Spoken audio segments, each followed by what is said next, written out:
The porcelain cup tumbled from my trembling fingers, exploding against the kitchen tiles, each shard shattering the years of forced silence I'd been burying alive. Mark's gaze lifted from his newspaper, his eyes frozen wastelands that drained every trace of warmth from our sunlit kitchen. "Listen carefully, Rowana. You don't make decisions here," he hissed, each syllable deliberate before his hand cracked viciously across my face. The impact sent me reeling backward, and my 8-year-old daughter Mira's spoon clattered to the floor in terror. Through the chaos, I witnessed her expression, eyes stretched wide with horror, frozen in helpless fear. That heartbeat changed everything. My suffering had infected her world. This nightmare had to die, whatever the price. Darkness wrapped around me as I retreated to our bedroom, pulse still hammering from his command and his violence. Mark's unconscious form sprawled across the mattress, his snoring a monotonous drone like distant thunder. Kneeling carefully, I pried up the concealed wooden plank beneath the floor. The hidden safe underneath felt arctic against my fingertips. My hands shook, not from terror this time, but from something fiercer awakening inside me. The contents were my father's legacy. Handwritten correspondence, weathered architectural blueprints, photographs fading into memory. I caressed each document's edge as though reaching across death itself to touch him. 12 years had passed since flames consumed my father's house. The official story claimed accident, fire devouring both records and remembrance. I'd accepted this manufactured truth long enough for it to calcify into unquestioned reality. Then the attorney's letter froze my blood. To Miss Rowana Carter stared back at me. Each line became a revelation, a roadmap to buried truth. My father had established a will, channeling his wealth into a protected trust. The sole heir was me. The figure stood stark, $9 million, plus complete ownership of his construction firm in Eugene, Ellison Developments, anchored to multiple lucrative contracts he'd once managed. Another revelation struck like lightning. Why bestow everything upon me when I'd spent years desperately trying to erase the past? Why now, crushed beneath a man who weaponized control over every aspect of existence? Was this gift powerful enough to resurrect my life? My father's disciplined hands materialized in memory, his concentrated gaze over blueprints, sometimes tender, sometimes demanding, but always radiating quiet conviction in the power of restoration, for structures and for souls. His words echoed, "Row, buildings burn to ash, but their blueprints endure. Others can strip you bare, but skill and integrity are indelible." Now his deeper meaning crystallized. He'd left more than wealth. He'd carved an escape route back to myself. Mark remained oblivious to this letter's existence. He operated under the delusion that I possessed nothing independent, that every cent resided in the joint account under his absolute dominion. His constant refrain, "Your earnings flow there, I'll manage." Everything. I'd surrendered through fear and desperate hope of preserving peace for Mira's sake. But gripping that will transformed something fundamental within me, a glacial, surgical determination emerged, not thirsting for vengeance, but burning to shield my daughter. I restored the letters carefully to their hiding place. This time, I hesitated before sealing the box.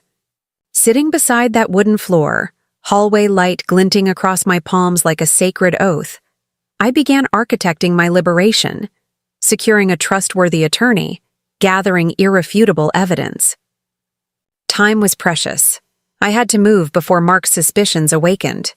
Above everything, this secret demanded absolute protection until safety was guaranteed. I retrieved my phone, fingers hovering over a message before stopping. Elijah Carter, a name my father invoked repeatedly, surfaced in my thoughts. I needed him desperately. But first, I had to resurrect my performance. The ordinary mother preparing breakfast tomorrow, escorting Mira to school as though nothing had fractured. I secured the safe, repositioned the plank perfectly. The kitchen beyond remained silent. Inside the refrigerator, this morning's sandwich sat untouched. I inhaled deeply, tasting the salt of tears I refused to shed, whispering to the darkness, "This time, silence dies with the old me." This isn't escape, it's resurrection. Nearly 7 days vanished while I reconstructed normalcy's facade. Each dawn, I prepared Mark's coffee with practiced precision, smiled at calculated moments, maintained silence long enough for him to believe I'd been broken. But within those walls, every gesture carried intention. Every movement, every phone touch assembled pieces of my exodus from this inferno. The bruises staining my wrists still throbbed with memory, but I refused treatment. I needed the evidence preserved. In the vanity drawer, a small recorder lay concealed. When Mark's rage erupted, I activated it silently. Sometimes doors exploded from his fury, his voice thundering because dinner lacked sufficient heat. I captured every breath, every curse. Later, after his departure, I photographed the injuries and transmitted everything to the encrypted server Elijah had configured. Elijah and I communicated only after midnight, once Mark's consciousness had surrendered. His voice through the line stayed low and measured, though weighted with caution. "You must exercise extreme care, Rowana. He's monitoring everything. Your accounts, your communications. If he discovers this, he won't release you. I understand completely. But Elijah, what you revealed before about my father, are you absolutely certain?" Silence stretched across the connection, then papers rustled. I possess compelling evidence the fire wasn't accidental. The insurance documentation and company transfer paperwork all bear Mark's authorization 3 days before the explosion. The room contracted around me. Ice flooded through my skeleton. Mark had known my father years before our paths crossed. Had he infiltrated my existence to complete a predetermined strategy? Elijah continued, his voice dropping lower. "I recognize this is devastating to process, but Rowana, you must prepare for the darkest possibility. The man sharing your home isn't merely violent. He may be a murderer." I terminated the call without tears. Everything inside had crystallized to ice. Outside the window, wind animated damp branches, leaves whispering like distant conversations. I sat on the cold floor staring at the wall photograph, my father and me at graduation. His eyes radiated warmth and pride while I looked awkward in an oversized gown. If he'd survived, would he even recognize this version of his daughter? This woman crouched inside a house owned by his potential killer?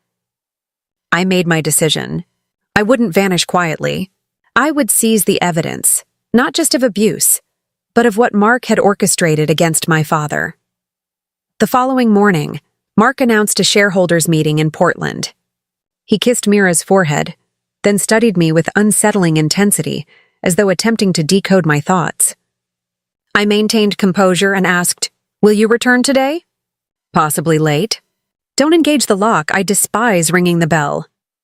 I nodded, waiting until his vehicle disappeared before entering the study. I extracted my father's documents from the desk drawer. One by one, I cross-referenced signatures, documented dates, and transmitted everything to Elijah through the secure channel. Reaching the final page stopped my heart. A massive wire transfer from Mark's company to a Mexican construction group dated precisely 3 weeks before the fire. In the lower corner appeared the auditor's signature, Harrison Dawson, my father's former colleague. My grip tightened on the paper. Dawson had evaporated immediately after the fire. Like my father vanished, I remembered Mark's post-wedding comment. "Some people in your profession aren't intelligent enough to survive, Rowana." Then I'd assumed he referenced business competition. Now I understood the threat. As I secured the files in my bag, Mira burst in, hair disheveled. "Mom, I heard something strange in the basement." I froze. Mark had always forbidden basement access, claiming it held only old materials. I guided Mira to her room, activated the television to mask my movements, and descended the stairs quietly. The iron door stood slightly ajar.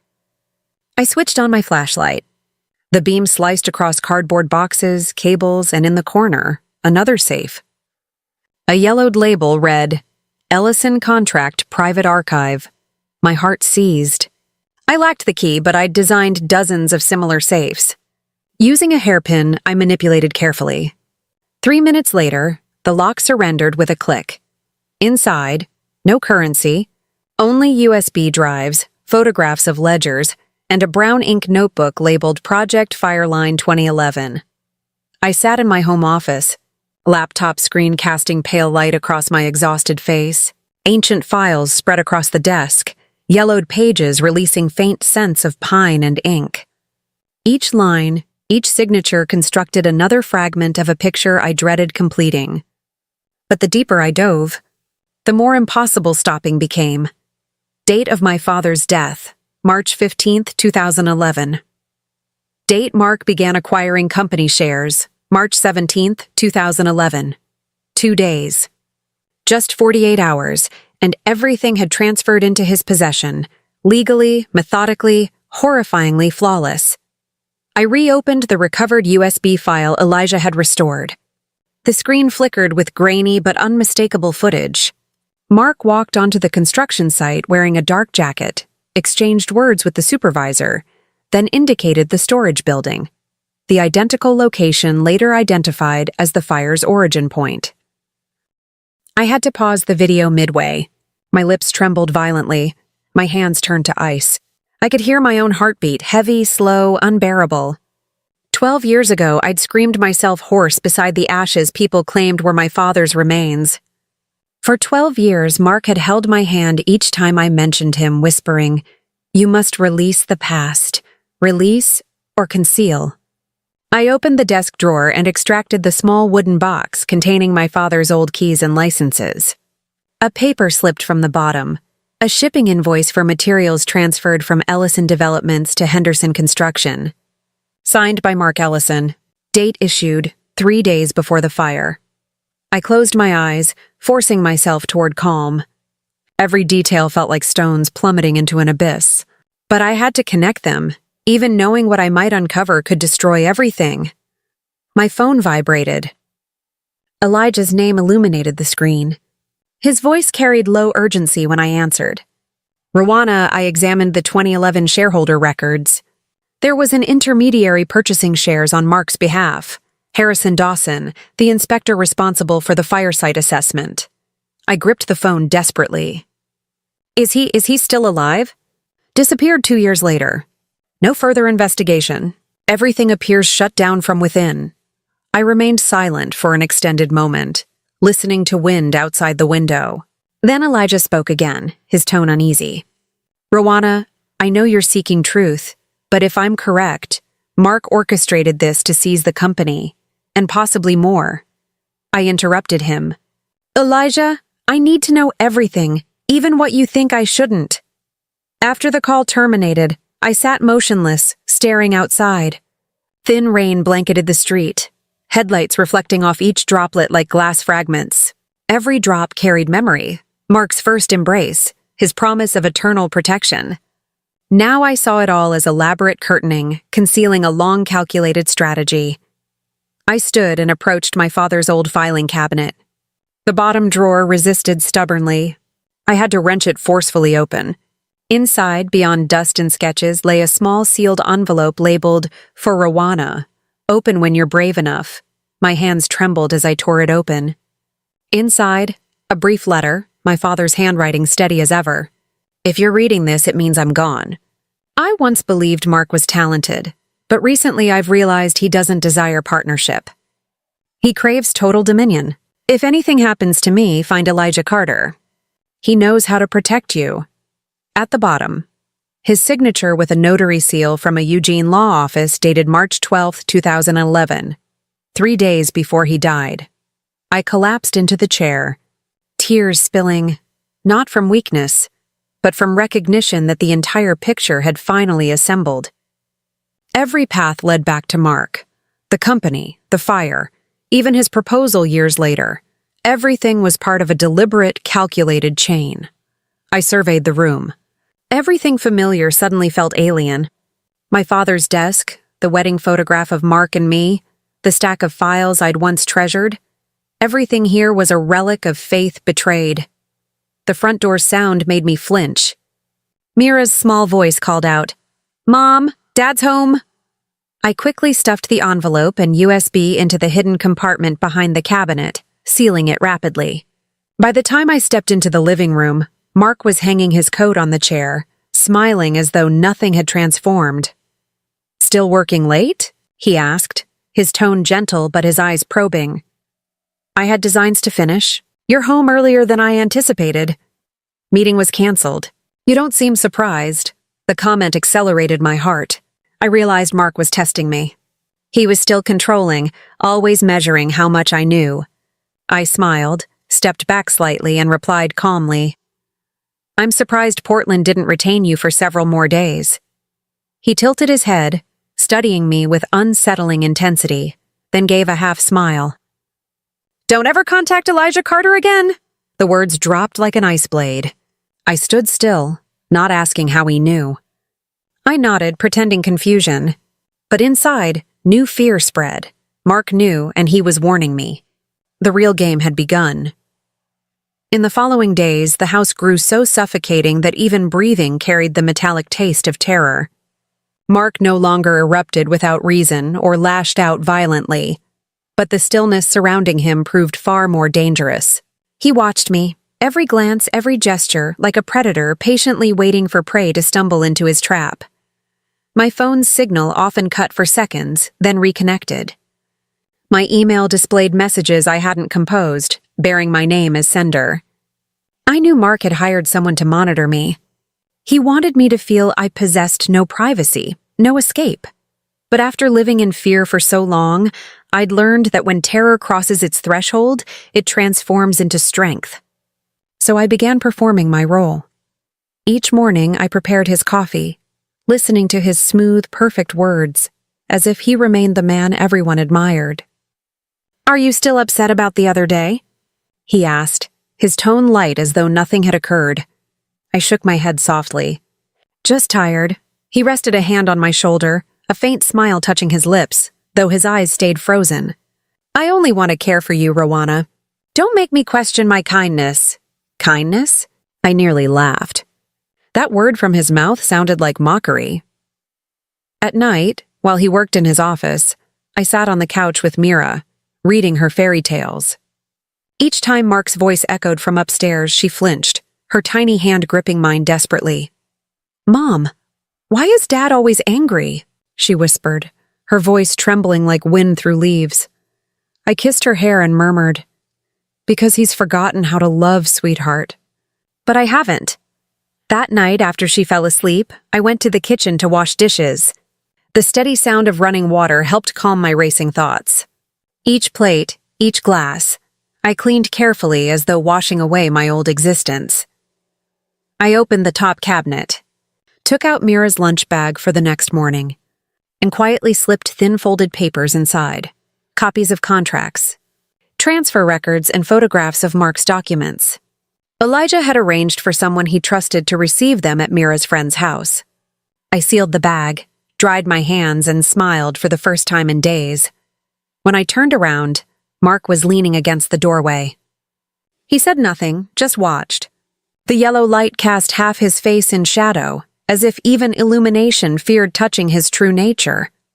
What's making you smile? He asked slowly. I was thinking about taking Mira to school tomorrow, I replied, keeping my tone even. Mark stepped closer, his finger tracing lightly along my chin, a gesture that looked tender but made my skin crawl. Don't do anything that would disappoint me, Rowana. I don't appreciate the feeling of betrayal. He walked away, and I only dared exhale once I heard his door close. By day, I played the obedient wife, grocery shopping, cooking, cleaning. By night, I gathered evidence piece by piece. Each time I transmitted something to Elijah, I felt as though I reclaimed a fragment of my lost soul. But the more I did, the more vigilant Mark became. One evening, he came home earlier than usual. I was reviewing my father's data folder when I heard the car in the driveway. My heart stopped. I shut the laptop, pulled the USB out, and stuffed it into my pocket. The door opened. Mark entered, his smile ice. What are you doing in my office? Looking for the utility bills, I said, my palm sweating. He glanced around, his eyes sweeping the desk, stopping at a half-open drawer. Without another word, he closed it, then patted my shoulder lightly. Don't dig into things you don't understand, Rowana. It's not beneficial for you. I nodded, but inside I knew he was starting to suspect. That night, Mira woke from a nightmare. She clung to me, eyes wide, voice shaking. "Mom, I dreamed Daddy was yelling and then I couldn't find you." I hugged her tight, guilt rising like a tide. I tried to protect her, but each day in this fear was carving scars into her tiny heart. I whispered as much to her as to myself. "I swear, Mira, even if I have to burn the past to ashes, I'll get us out of here." The next morning, after Mark left for work, I drove Mira to school and stopped a little before the gate, watching closely. A gray car was parked across the street, engine running. As Mira walked into the yard, I saw the window roll down, a strange man watching her. I turned the car immediately, drove to her friend's house, pretending I'd forgotten to drop off something. Elijah was waiting there. He took the bag I'd sent through Mira's friend, nodding slightly. "I received it, but Rowana, you need greater caution. Someone's watching, I know." Mark hired them. "I need a little more time, Elijah. A few more days." He looked at me for a long moment, worry and admiration mixed in his eyes. "You're playing a game of chess where every move could cost you everything." I smiled, though my insides trembled. "At least this time I'm the one with the white pieces." When I returned home, the landline was ringing. I picked up. Mark's voice came through, calm and even. "You stopped by Mira's school today." I dropped off her lunch. "Why?" The air went still. Then he said, "Nothing. I wanted to know you're still being good." The click of the receiver cut through the quiet like a blade. I felt the walls, the ceiling, even the air closing in. But in that same moment, I realized the more cornered I became, the clearer I saw the truth about the perfect man I once loved. And from that darkness, a spark began to rise, the fire of resistance flickering to life. That afternoon, when Elijah called, I was sitting by the window trying to mend Mira's small school uniform. The needle trembled in my hand and his voice on the line made me stop mid-stitch. "Rowana," I confirmed something. "The fire records from 2011 were tampered with. The person who signed off on the conclusion, electrical malfunction, accident, was Richard Ellison, Mark's father." The room suddenly felt arctic. I set the needle down and looked outside. The maple leaves had started to turn. Everything looked peaceful, too peaceful for the news I had heard. Elijah went on, his tone slow and heavy. "I also found the original report, the one that wasn't altered. It clearly states that the fire started in the sealed material storage area, but that report was pulled from the file 2 days later. The person in charge then was also Richard." I heard the needle hit the floor. There was an empty space between my throat and my heart, one that no words could fill. "Elijah, are you saying—" I stopped, my voice rasping. "Mark and his father might have—" He cut in, his voice steady. "I'm sorry to say this, but every trail leads back to them. Your father didn't die in an accident. He was murdered." I closed my eyes, but the air refused to reach my lungs. It felt like my body was trying to swallow a truth it couldn't digest. After a long moment, I whispered, barely recognizing my own voice. "They killed him and then married me to make the assets legal." Elijah said nothing. That pause weighed heavier than any confirmation. I hung up and walked slowly to the mirror. The glass was fogged from the steam of untouched tea. The woman staring back had a pale face, dark circles and cracked lips. But her eyes were different. I placed my hand on the mirror and murmured, "He took my father, his career, even his name. But I'll take everything back." When Mira walked in, I quickly wiped my tears. She handed me a drawing. 3 people, her, me, and a man in the middle, smiling. "Mom, this is Dad from before." "I drew him from the old photo in your drawer," she said innocently. I hugged her, breathing in the scent of her soapy hair, and my heart clenched. My father once told me, "If you ever lose your way, look into a child's eyes. They don't know how to lie." I knew I had found my direction again. Night fell, and Mark hadn't come home. I sat at my desk reopening the old files. My father's handwriting appeared clear, as if he were still speaking to me. In the margin of one blueprint was a note. "Never sign a contract if Ellison is behind it." My heart pounded. My father had known. He'd suspected them and died for it. When I heard Mark's car pull into the driveway, I quickly hid the papers and went down to the kitchen as if nothing had happened. He came in, the smell of expensive cologne mixed with cigarette smoke. His eyes swept around the room before settling on me. "Still awake?" "I couldn't sleep," I said evenly. Mark poured himself a glass of liquor, stirring it lazily with his finger. "Something on your mind, Rowana? You've been strange lately." "Maybe I'm trying to remember the man I once thought was good." "And?" he asked, narrowing his eyes. "Maybe he never existed." Mark slammed the glass onto the table, the liquid splashing onto the cloth. He stepped closer, his voice dropping low. "You're crossing the line." I backed away but didn't break eye contact. "Or are you afraid I'll find out what you've done?" For a second I saw shock flicker in his eyes. He tried to recover his calm, but his voice trembled slightly. "You've been reading too many novels, Rowana." "Maybe," I said with a faint smile. "But fiction lies less than real life." He turned and walked out. The door closed softly, but I knew he wouldn't sleep. Neither would I. When dawn came, I was still alone in the dim light. I opened my notebook and wrote down everything Elijah had said. Dates, names, timelines that aligned too perfectly. My hands trembled, but the lines stayed straight. A text arrived, short and sharp. "Rowana, be careful. They're looking for you." I looked out the window and saw a gray SUV parked not far from the house. The same one, the same man in dark glasses. I closed the curtains, studied my hands, and opened the cabinet. Inside the small box were copies of the files and an old photo. My father shaking hands with a gray-haired man, Richard Ellison, both smiling, friendly like longtime colleagues. On the back, my father had written, "Trusting this man was my first and last mistake." Everything was clear now. My father had warned me. I hadn't understood in time.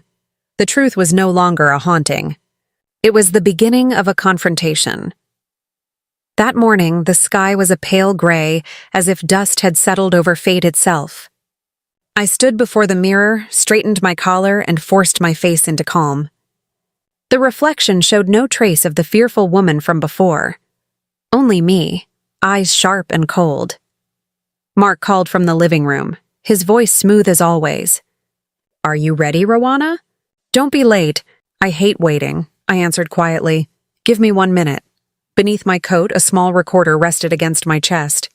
In my purse, a silver fountain pen hid a tiny camera. Elijah had arranged everything. The placement of the devices, the live transmission to the police. I only had one task, to make Mark say what we both knew was true. As the car moved, I looked out the window. The trees lining the road stood still, their leaves unmoving as if holding their breath. Mark drove, glancing at me from time to time. "I'm glad you finally understand," he said, voice light with arrogance. "We can end this peacefully." I gave a faint smile, tightening my grip on my bag. "I want Mira to be safe." "Good," he said, smirking. "Don't make me change my plans." His office building sat on the outskirts of Eugene, once my father's company headquarters. The glass doors reflected 2 figures, a tall man with a confident stride and a thin woman whose eyes no longer wavered. When the elevator stopped on the 9th floor, I could feel my heartbeat echoing in my chest. Elijah's last message flashed on my phone. "We're in position. Act natural. Just make him talk." The meeting room was wide and bright with glass walls opening to the city. The midday light made everything look deceptively calm. Mark placed the divorce papers before me, flipping through them like a ritual. "You need to sign here and your father's shares will transfer to me. In return, I won't touch Mira, and you'll have enough to live comfortably." I glanced over the papers, my voice even. "I want to hear your promise again, Mark, clearly." He looked up, squinting, then laughed. "You're as suspicious as your father." He also wanted to hear my promise. I stopped breathing. The air in the room vanished. My voice was quiet. "And then?" Mark leaned forward, his tone low, mocking and deadly. "Then he learned that sometimes the smartest people die because they trust the wrong man." I stared at him, my smile fading. "You killed my father, didn't you?" Mark laughed, but his eyes flashed like a blade. "Killed? That's too harsh." I removed an obstacle. He leaned back, took a sip of water, and said the words that shattered the air. "I took care of your father." "Did you really think I couldn't take care of you?" In that instant, I could hear my heartbeat between the faint static of the recorder. Everything inside me broke and came alive at once. I stood, my voice trembling from control. "You'll never touch me, Mark, I swear it." He shot up, his eyes blazing. "You think you can fight me? Everything you have exists because of me. The house, the company, even the name you carry." I stepped back, my fingers brushing the bag where the pen was transmitting every word. Somewhere, Elijah and the police were listening. Mark lunged forward, grabbing my wrist. "You forget, I can make things disappear faster than anyone notices." I met his eyes, unflinching. "No, Mark, this time you're the one who will disappear." The door burst open with shouted commands. "Police, don't move!" Voices burst through the door. Mark aimed at me. The shot sliced past my cheek and buried into the wall. Officers tackled him, the pistol skidding across the floor. Elijah reached me, breathless. "We've got him!" I stood there, my heart pounding wildly, my legs trembling, but holding. Elijah came over and gently placed a hand on my shoulder, his eyes a mix of worry and admiration. "You did it, Rowana." I looked around the room, the place where all of Mark's secrets and sins had been dressed in luxury and power. Now it was nothing but wreckage, a spilled glass of water, scattered documents, and a man in handcuffs shouting meaningless words. The police led him away, their heavy footsteps echoing down the hallway. Hours later, I opened the door of our apartment. Mira ran into my arms. "Mom, do we still have to run?" I kissed her forehead, brushing her soft hair. "No, sweetheart." Now we walked toward the light. Outside, the wind rushed through the trees, carrying the damp scent of an oncoming storm. I stepped out of the headquarters, the afternoon sun spilling across my face, and for the first time in years, I felt like I could breathe without fear. Smoke rolled under the ceiling tiles. Mark, still handcuffed, had thrown a curtain into the flames, trying to erase everything, the evidence, the guilt, and whatever was left of his humanity. "Mark, stop!" Elijah shouted, rushing forward with 2 officers. Mark turned, sweat and smoke streaking his face in black smudges. "You don't understand. It's all mine." I stepped back as the heat clawed at my skin. "No, Mark," I said, my voice steady. "What you wanted wasn't wealth. It was control, but you forgot something. Power ends when fear ends." His eyes flared. He stumbled backward into the burning curtain. Officers pulled him down as the fire rose, consuming the office walls. We pushed through the rear service exit. Cold air slammed against my face as alarms shrieked behind us. "Go, Rowana!" Elijah yelled. I turned once. Through the smoke, I saw Mark pinned to the floor, still shouting meaningless words. The headquarters burned, orange light twisting across the glass like veins of fire. It wasn't the end of Mark's empire. It was the end of the fear that had owned my life. We stood across the street, the heat still rippling in the air. Mira buried her face in my chest, sobbing soundlessly. I stroked her hair, my voice calm, though my eyes were blurred with tears. "It's over now, sweetheart." "It's over." Police dragged Mark outside, his hands cuffed, his face blackened with soot, his clothes torn to shreds. He still tried to turn back, muttering incoherently. A strong gust swept past, carrying tiny flakes of ash that landed in my hair, in my open palm. They disintegrated like dust, fragile and lonely. But I knew not everything had been burned away. Some things would remain forever, the truth and the pain. Elijah walked up, placing his hand on my shoulder. His voice was hoarse from the smoke. "You did the right thing, Rowana. Even if he lived, he wouldn't be the man you once knew." I looked at him and nodded softly. I wasn't trying to save him, Elijah. I didn't want hatred to define the rest of my life. In the distance, fire trucks blared. Red and blue lights flickered, reflecting off the wet pavement. Neighbors had come running, whispering in shock. I couldn't hear them. All I heard was the crackling of burning, the final heartbeats of something consuming itself to dust. Mira looked up at me, her eyes wet. "Mom, is Dad burned?" I brushed her cheek and whispered, "Sometimes people don't burn because of fire. They burn from what they've done." The night wind carried the smell of ash through my hair, clinging to my clothes. I stood watching the old building collapse, each falling wall like the final page of a book read to its end. In the dim flicker of emergency lights, I saw my father in my memory, his steady hands, his gentle eyes as he taught me how to draw my first straight line. He once told me, "Every structure has a breaking point. You have to know when to leave before it drags you down with it." Now I had left, not by running, but by rising from the ashes. I wasn't afraid anymore. As the flames died out, leaving only a charred frame against the damp earth, Mira gripped my hand. "Mom, where will we go now?" I looked at the road ahead, long, misty, leading toward the small town lights that shimmered at the foot of the hill. "Somewhere with no smoke," I said softly, my voice strangely peaceful. "Somewhere you can breathe without bowing your head." We walked on, our shadows stretching across the wet street. Behind us, the last flame flickered out, leaving only the faint scent of smoke, the smell of a new beginning born from ashes. October in Eugene carried a strange kind of quiet. Not peace, but the stillness that comes after a storm has passed. I sat in Elijah's office, my hands wrapped around a cup of coffee gone cold. The pale light from the window fell across the files spread before me. Elijah slid a folder toward me, his voice low. "These came from a bank in Zurich. An old account under your father's company name, opened in 2010. And this is what they found in the safe deposit box." He took out a USB drive and plugged it into the computer. The screen flickered and then a blurred image appeared. A familiar voice filled the room, rough, warm, calm in a way that pierced straight through me.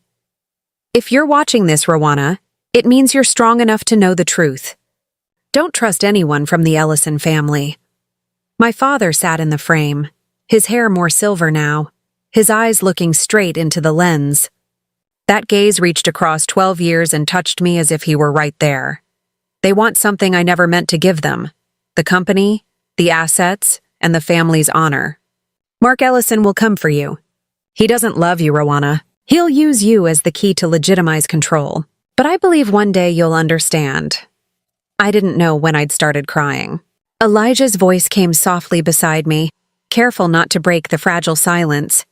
He knew everything about Mark, about what was coming. On the screen, my father continued, slower now.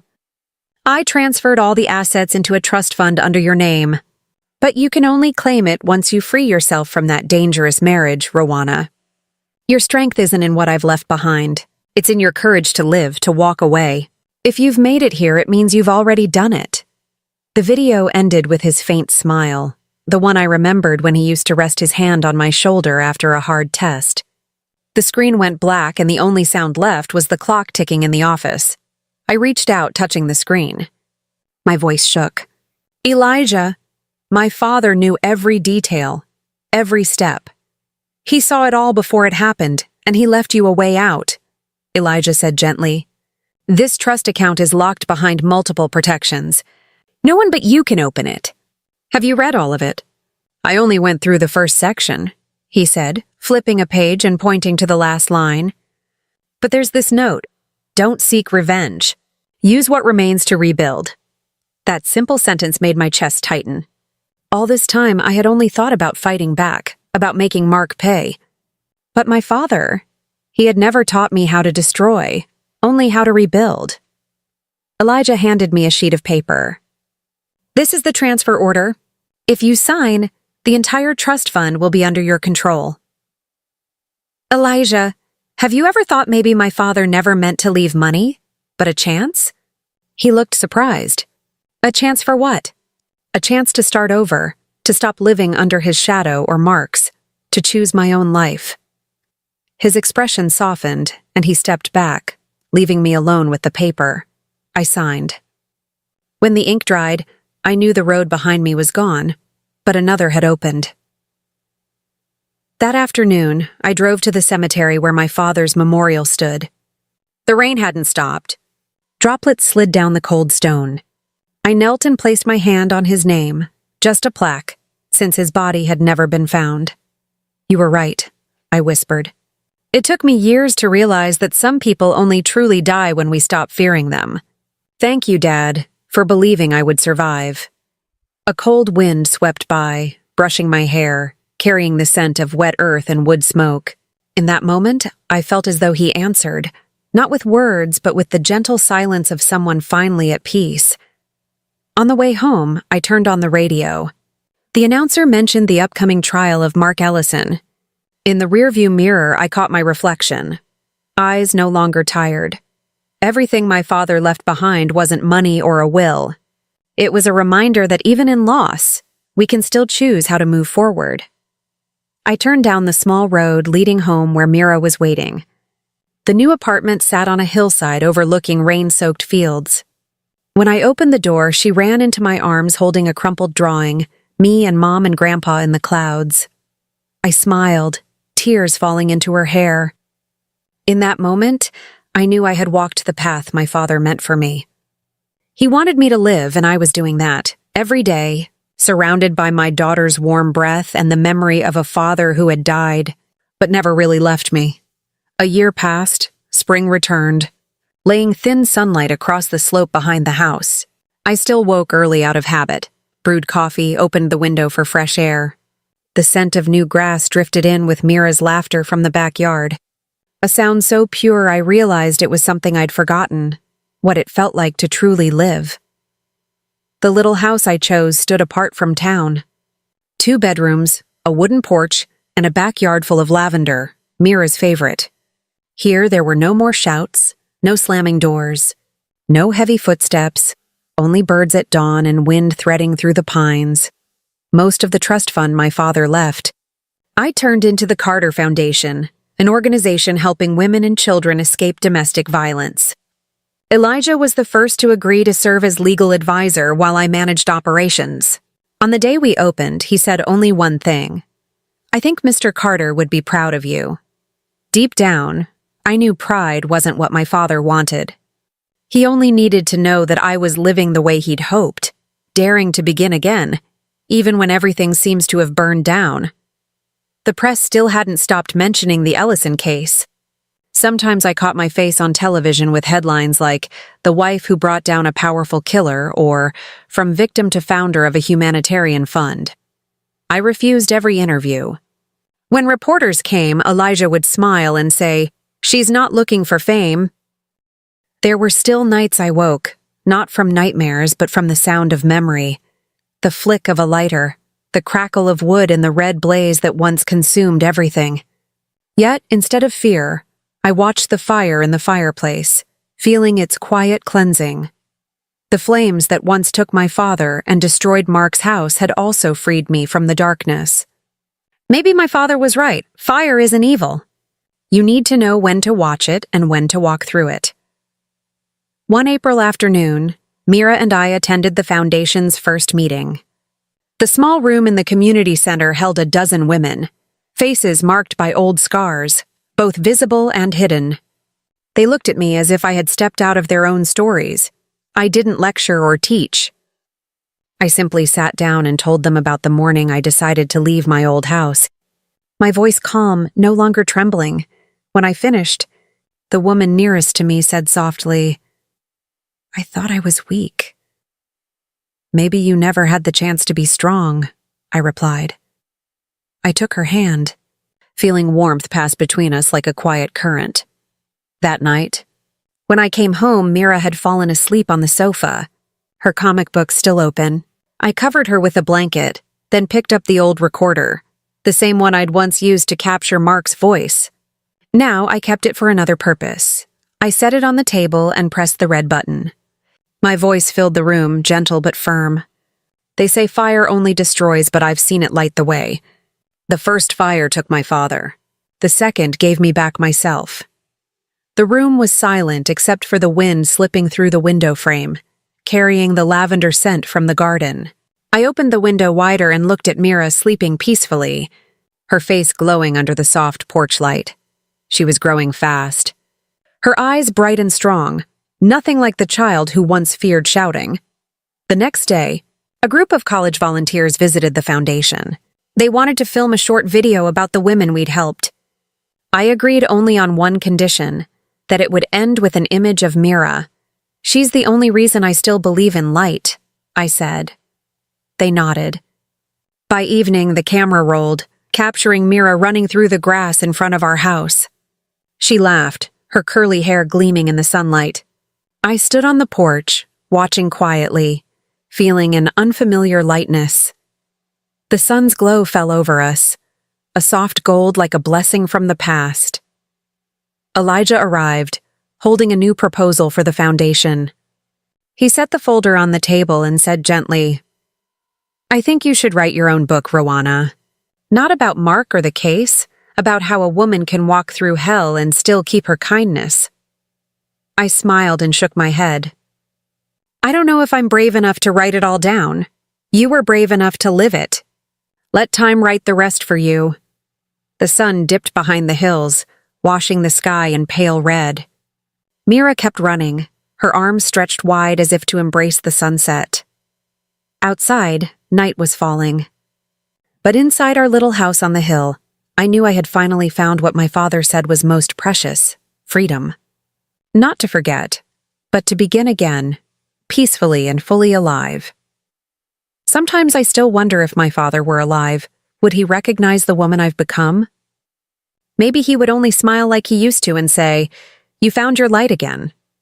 Life isn't always fair, but it always gives us the chance to stand back up. If this story touched you, please like, follow, and subscribe so we can share more journeys together. And you? What moment made you realize you were stronger than you ever imagined?